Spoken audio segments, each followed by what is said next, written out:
Market already చాలా కింద పడింది కాబట్టి ఇక్కడి నుంచి గట్టిగా పైకి వెళ్తుందేమో అనిపిస్తుందిరా. సో అందుకే మంచి మ్యూచువల్ ఫండ్లో ఇన్వెస్ట్ చేద్దామని బాగా రీసెర్చ్ చేస్తుంటే పరాగ్ పారిక్ మ్యూచువల్ ఫండ్ గురించి విన్నానురా.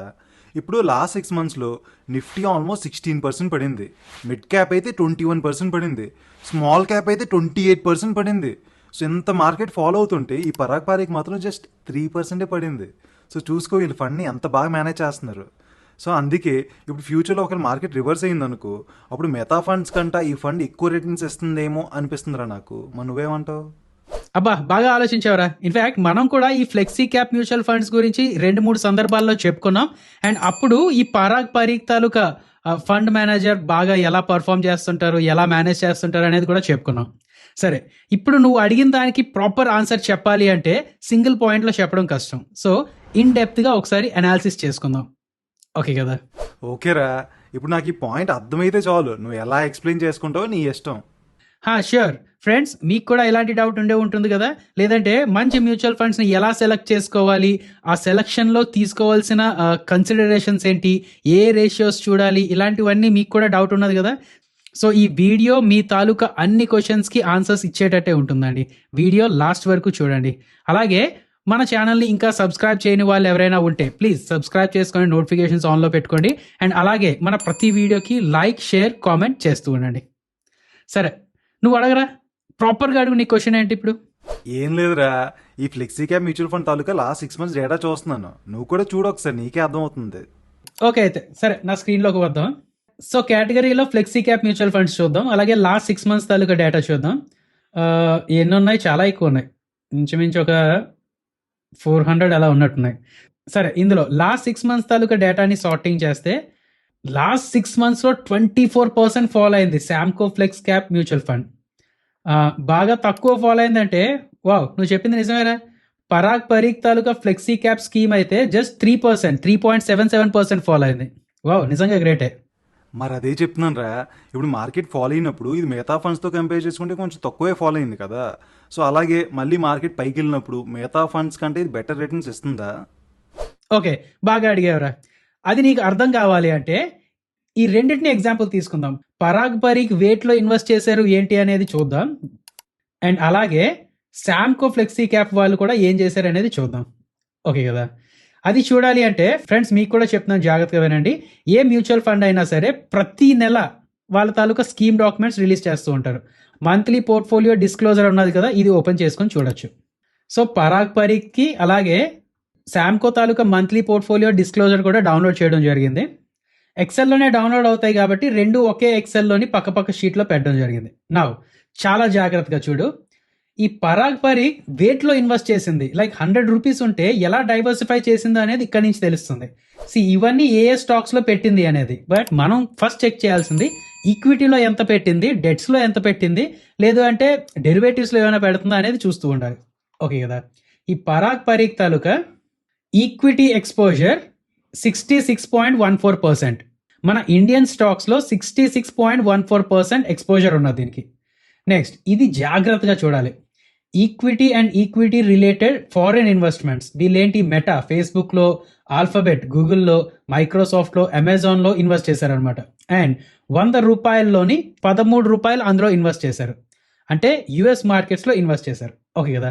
సో 66 + 13 అంటే ఇంచుమించు 80% ఈక్విటీస్లో ఇన్వెస్ట్ చేశారు. బట్ అందులో 66% Indian equities and 13% US equities. Right, ఇంకా అలా కిందకి వెళ్తే బాండ్స్ అని, ట్రెజరీ బిల్స్ అని వాటిలో 10% ఇన్వెస్ట్ చేశారు. అండ్ ట్రెప్స్ అంటారు, ఇది ఆల్మోస్ట్ లైక్ ఏంటంటే ఓవర్ నైట్ పొజిషన్స్ లాగా అనమాట. వెంటనే అంటే క్యాష్ హోల్డ్ చేయడం బదులు ఒక 4 to 5% అలాగా ట్రెప్స్ నుంచి వస్తూ ఉంటాయి. సో వీళ్ళు ఒక 20% డెట్ ఫండ్స్లో పెట్టారు. సో నీకు అర్థమైంది కదా ఫ్రెండ్స్, మీరు కూడా జాగ్రత్తగా వినండి. పరాగ్ పరీక్ ఫ్లెక్సీ క్యాప్ వాళ్ళు 66% ఇండియన్ ఈక్విటీస్లో, 13% యుఎస్ ఈక్విటీస్లో అండ్ 20% డెట్స్లో పెట్టారు. సో బాగా డైవర్సిఫై చేసుకున్నారు. అర్థమైందా లేదా? అందుకనే ఇంత తక్కువ పడ్డది. డెట్ ఫండ్స్ నుంచి అఫ్కోర్స్ డీసెంట్ రిటర్న్సే వస్తాయి. అండ్ యుఎస్ ఈక్విటీస్ ఈ మధ్య బాగానే పెరిగాయి. మన మార్కెట్స్ పడ్డాయి కానీ యుఎస్ ఈక్విటీస్ బాగానే పెరిగాయి కదా. సో అందుకనే వీళ్ళు 3% మాత్రమే పడ్డారు. రైట్, శాంకో ఏం చేసింది అనేది చూద్దాం. వీళ్ళ దాంట్లో 82% ఇండియన్ ఈక్విటీస్లోనే పెట్టేసింది, 82%. అండ్ దాని తర్వాత ఒక 5% క్యాష్ హోల్డ్ చేస్తున్నారు అండ్ ఒక 12% డెట్స్లో పెట్టారు.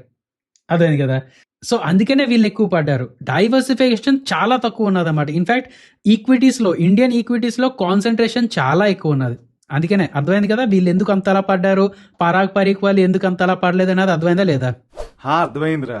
సో పరాగ్ పారిక్ వాళ్ళు బాగా డైవర్సిఫై చేసుకున్నారని చెప్తున్నావు, అండ్ అలాగే శాంకో వాళ్ళు అంతగా డైవర్సిఫై చేసుకోలేదని చెప్తున్నావు, అంతే కదా. కాకపోతే నాకు అర్థం కానిది ఏంటంటే, ఈ రెండు ఫండ్స్ లార్జ్ క్యాప్లో ఎంత పర్సెంటేజ్ ఇన్వెస్ట్ చేశారు, మిడ్ క్యాప్లో ఎంత పర్సెంటేజ్ పెట్టారు, స్మాల్ క్యాప్లో ఎంత పెట్టారు, అది ఎలా తెలుసుకోవాలి? అది కూడా తెలుస్తుంది. అండ్ ఇంకొక చిన్న కిటుకు చెప్తాను ఫ్రెండ్స్, మీరు కూడా జాగ్రత్తగా వినండి. ఇది ఫిబ్రవరి తాలూకా మంత్లీ పోర్ట్ఫోలియో స్టేట్మెంట్ కదా. మీరు ఏం చేస్తారు అంటే జనవరి తాలూకా పోర్ట్ఫోలియో స్టేట్మెంట్ కూడా డౌన్లోడ్ చేసుకొని పక్కన పెట్టుకొని చూస్తే వీళ్ళు ఎందులో యాడ్ చేసుకుంటున్నారు, ఎందు నుంచి ప్రాఫిట్ బుకింగ్ చేసుకుంటున్నారు అనేది మీకు తెలుస్తూ ఉంటుంది. ఎవ్రీ మంత్ చేసుకోవడం మంచిది, ఓకే కదా. రైట్, ఈ శాంకో ఎక్కువ ఎందులో పెట్టింది ఏంటనేది చూద్దాం. ఒకసారి ఫిల్టర్ చేసుకొని ఒక 4 to 5 స్టాక్స్ చూస్తే వీళ్ళు రెలిగేర్ ఎంటర్ప్రైజెస్ అని, చాయిస్ ఇంటర్నేషనల్ లిమిటెడ్ అని, హెల్త్ కేర్ గ్లోబల్ అని, 361 అని, అబ్బా వీళ్ళు మిడ్ క్యాప్స్లో, స్మాల్ క్యాప్స్లో ఎక్కువగా పెట్టుకుంటూ వెళ్ళారు. లార్జ్ క్యాప్స్ కూడా అక్కడక్కడ ఉన్నాయి, వీళ్ళకి చాలా తక్కువ కనబడుతున్నాయి. లార్జ్ క్యాప్స్ చాలా తక్కువ కనబడుతున్నాయి, వీళ్ళు మిడ్ క్యాప్, స్మాల్ క్యాప్స్లో బాగా ఎక్కువ పెట్టారు. సరే, పరాగ్ పరీక్ వాళ్ళ స్టేట్మెంట్ చూద్దాం ఒకసారి.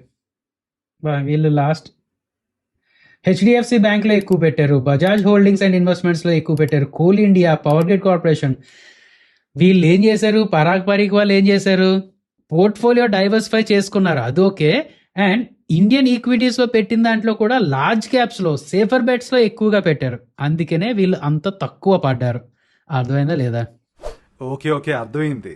కాకపోతే మార్కెట్ ఆల్రెడీ గట్టిగా పడింది కదా, అండ్ అలాగే లాస్ట్ 1 వీక్లో కొంచెం రికవర్ కూడా అయింది. సో ఎలాంటి సిచ్యువేషన్లో ఈ రెండు మ్యూచువల్ ఫండ్స్లో ఏది బెస్ట్, దేంట్లో ఇన్వెస్ట్ చేస్తే మంచి రిటర్న్స్ ఎక్స్పెక్ట్ చేయొచ్చు? అరే అలా ఎలా చెప్తావురా? సరే, నువ్వు అడుగుతున్నావు కాబట్టి, అండ్ మన వ్యూవర్స్, మన ఫ్రెండ్స్తో కూడా మనకు కొంచెం మొహమాటం లేకుండా మాట్లాడే ఇది ఉన్నది కాబట్టి చెప్తున్నాం. మీరు ఒక అగ్రెసివ్ ఇన్వెస్టర్ అయితే ఈ శాంకో ఫండ్లో అంటే ఆల్రెడీ ఇన్వెస్ట్ చేసిన వాళ్ళు ఎవరైనా అయితే హోల్డ్ చేసుకోవచ్చు.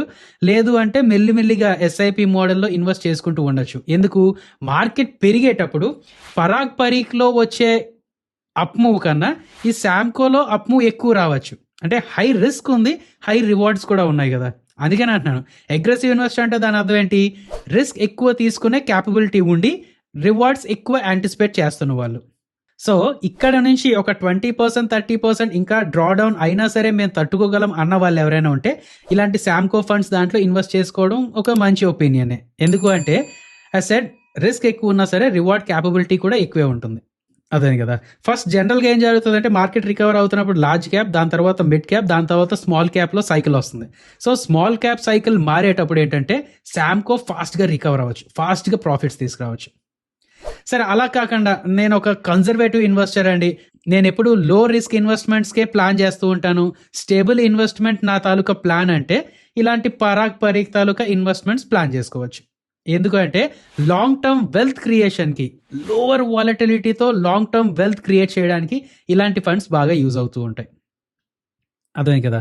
మార్కెట్ ఇక్కడ నుంచి బాగా పడినా, లేదంటే మార్కెట్ అలా సైడ్ వేస్ మూమెంట్ ఉన్నా సరే ఈ పరాగ్ పరీక్ నుంచి అయితే తక్కువ లాసెస్, లేదంటే కొంచెం డీసెంట్ ప్రాఫిట్స్ వస్తూ ఉంటాయి. బట్ మార్కెట్ రికవర్ అవ్వడం స్టార్ట్ అయితే మాత్రం శాంకో లాంటి వాళ్ళే ఎక్కువ రిటర్న్స్ ఇస్తూ ఉంటారు. అర్థమైంది. అయితే ఒక పని చేయరా, ఆల్రెడీ 2 మ్యూచువల్ ఫండ్స్ గురించి మాట్లాడుకున్నాం కదా, దీంతో పాటు ఇంకో 2 మ్యూచువల్ ఫండ్స్, నీ ఫేవరెట్ ఏదో ఒక మంచి మ్యూచువల్ ఫండ్స్ తీసుకొని ఈ 4ని సైడ్ బై సైడ్ కంపేర్ చేసి చెప్పొచ్చు కదా. నాకేమైనా డౌట్స్ ఉంటే మధ్య మధ్యలో అడుగుతూ ఉంటాను. ఓకేరా, పరాగ్ పరీక్, శాంకో పెట్టాను, అండ్ నా ఫేవరెట్ అయిన quant flexi cap and Motilal Oswal flexi cap fund, ఈ 4 పెట్టాను. ఇప్పుడు నువ్వు అడుగు. ఏం లేదురా, ఇప్పుడు మ్యూచువల్ ఫండ్స్ని చూస్తున్నప్పుడు జస్ట్ సిఏజర్ని చూస్తే సరిపోతుందా, ఇంకేమైనా చూడాలంటావా? స్టార్ట్ చేయడం సిఏజిఆర్తో చేస్తూ ఉంటారు, బట్ సింపుల్గా 3 months తాలూకా డేటా లేక 6 months తాలూకా డేటా కాకుండా లాస్ట్ 3 yearsగా చూసుకొని, 5 yearsగా ఆర్ 10 yearsగా సిఏజిఆర్ ఎలా ఉంది అనేది చూసుకుంటూ ఉండాలి. అండ్ బెంచ్ మార్క్ ఇండెక్స్తో కంపేర్ చేస్తూ ఉండాలి. ఇక్కడ ఎలాగో benchmark index almost like Nifty 500 ఉంటుంది కాబట్టి దాంతో కంపేర్ చేయాల్సిన అవసరం లేదు. బట్ లాస్ట్ 3 years తాలూకా డేటా, last 5 years and last 10 years తాలూకా డేటా చెక్ చేస్తూ ఉండాలి. అది సిఏజిఆర్ వరకు, బట్ అది జస్ట్ ఒక 10% మాత్రమే. అదేంటి, సిఏజిఆర్ ఇంపార్టెంట్ కదా, మరి ఇంకేం చూడాలి? బాగా అడిగావురా. కరెక్టే, సిఏజిఆర్ డిసైడ్ చేస్తుంది. బట్ ఇది పాస్ట్ తాలూకా సిఏజిఆర్ లేక ఫ్యూచర్ లో ఇలాంటి సిఏజిఆర్ రావచ్చు అని చెప్తున్న డేటా? పాస్టా అంటే లాస్ట్ 5 years తాలూకుది కానీ ఒక 10 years తాలూకు కానీ డేటా. బాగా చెప్పావురా. సరే, ఇప్పుడు లాస్ట్ 5 years తాలూకా రిటర్న్స్ మళ్ళీ నెక్స్ట్ 5 years లో కూడా వచ్చే ఛాన్సెస్ ఉన్నాయని చెప్పగలవా నువ్వు కన్ఫర్మ్ గా? లేదురా, అలా ఎలా చెప్తాం? నేను అందుకనే అంటున్నాను, ఒకసారి హిస్టారికల్ పర్ఫార్మెన్స్ చూడడంలో తప్పు లేదు. బట్ పాస్ట్ రిటర్న్స్ కంపల్సరీగా ఫ్యూచర్లో కూడా రిఫ్లెక్ట్ అవుతాయని చెప్పలేం కదా. అయితే మనం ఆ ఫండ్ మేనేజర్ని జడ్జ్ చేయడానికి, ఆ ఫండ్ మేనేజర్ని అనలైజ్ చేయడానికి రిస్క్ మెజర్స్ తాలూకా అంటే రిస్క్ రేషియోస్ చూస్తూ ఉండాలిరా. ఫర్ ఎగ్జాంపుల్, ఇందులో ఆల్ఫా చూస్తే దాని అర్థం ఏంటంటే ఆ ఇండెక్స్ కన్నా ఎంత రిటర్న్స్ ఎక్కువ వచ్చింది, ఆ ఇండెక్స్ని ఎలా బీట్ చేసింది అనేది చెప్తూ ఉంటుంది. ఇది ఎంత ఎక్కువ ఉంటే అంత మంచిది అనమాట. చూడు, ఇండెక్స్ ఇచ్చిన రిటర్న్స్ కన్నా పరాగ్ పరీక్ వాళ్ళు బాగానే రిటర్న్స్ తీసుకొచ్చారు, అండ్ మోతీలాల్ ఒస్వాల్ వాళ్ళు కూడా బాగానే రిటర్న్స్ తీసుకొచ్చారు. ఇది ఒకటి ఆల్ఫా. అండ్ నౌ బీటా సింపుల్గా చెప్పాలి అంటే ఇండెక్స్ కన్నా ఎక్కువ వాలటిలిటీ ఉంటుందా, తక్కువ వాలటిలిటీ ఉంటుందా, అంటే ఇండెక్స్ ఒక 1% పెరిగితే ఇది ఎంత పర్సెంట్ పెరుగుతుంది, ఆర్ ఇండెక్స్ ఒక 1% పడితే మన ఫండ్ ఎంత పడే ఛాన్సెస్ ఉన్నాయి అనేది చెప్తూ ఉంటుంది. ఇది అంటే ఎక్కువ తక్కువ అని కాదు, బట్ ఎంత వాలటిలిటీ ఉంటే అంత రిటర్న్స్ వచ్చే ఛాన్సెస్ కూడా ఉంటాయి అనమాట. కోర్స్ రిస్క్ కూడా ఎక్కువ ఉంటుంది. సో అగ్రెసివ్ ఇన్వెస్టర్స్ ఏంటంటే బీటా కొంచెం ఎక్కువ ఉన్న చూసుకుంటూ ఉంటారు. నెక్స్ట్ స్టాండర్డ్ డీవియేషన్ కూడా, ఇది కూడా ఎంత తక్కువ ఉంటే అంత మంచిది అనమాట. అంటే వాలటిలిటీ తక్కువ ఉంటుంది, సో రిస్క్ కూడా తక్కువ ఉంటుంది. సో పరాగ్ పరీక్ వాళ్ళు రిస్క్ తక్కువ తీసుకుంటూనే మంచి రిజల్ట్స్ ఇచ్చారు, ఇప్పుడు వరకు మంచి రిటర్న్స్ అనేది ఇచ్చారు. నెక్స్ట్, ఇప్పుడు వరకు మనం ఏంటి ఎంత పైకి ఎంత కిందకి తిరుగుతుంది అనేది చూస్తూ ఉన్నాం, కానీ రిస్క్ టు రివార్డ్ రేషియో అంతలా ఫైండ్ అవుట్ చేయలేదు కదా. దాన్ని చూపించే షార్ప్ రేషియో ఇది చూస్తూ ఉండాలి. షార్ప్ రేషియో అనేది ఎక్కువ ఉంటే దాని అర్థం ఏంటి, తీసుకున్న రిస్క్ కన్నా రిటర్న్స్ ఎక్కువ ఇస్తుంది అని అర్థం. అందులో కూడా పరాగ్ పరీక్ వాళ్ళు బాగానే చేశారు, షార్ప్ రేషియో దీనికే ఎక్కువ. అర్థమైంది కదా. సో ఇలాంటివన్నీ చూస్తూ ఉండాలి. అయితే ఫ్రెండ్స్, మీకు ఇంకొక బోనస్ టిప్ ఇస్తున్నాను. ఇప్పుడు ఇన్వెస్ట్ చేసుకునేటప్పుడు స్టాక్స్ అనేది మనం హై వాల్యుయేషన్స్లో ఉన్నాయా, లో వాల్యుయేషన్స్లో ఉన్నాయా అనేది చూస్తూ ఉంటాం కదా.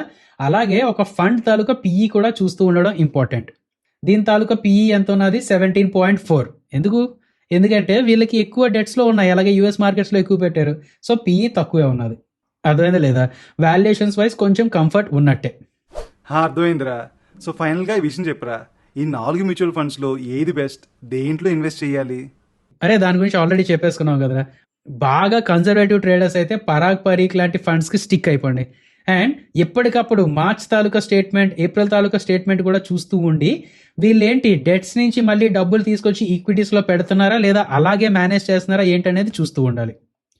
అండ్ ఒకవేళ మీరు బాగా అగ్రెసివ్ ట్రేడర్స్ అయితే శామ్కో, క్వాంట్ ఇలాంటి, లేదంటే మోతిలాల్ ఒస్వాల్ ఇలాంటివి చూసుకుంటూ ఉండడం మంచిదే.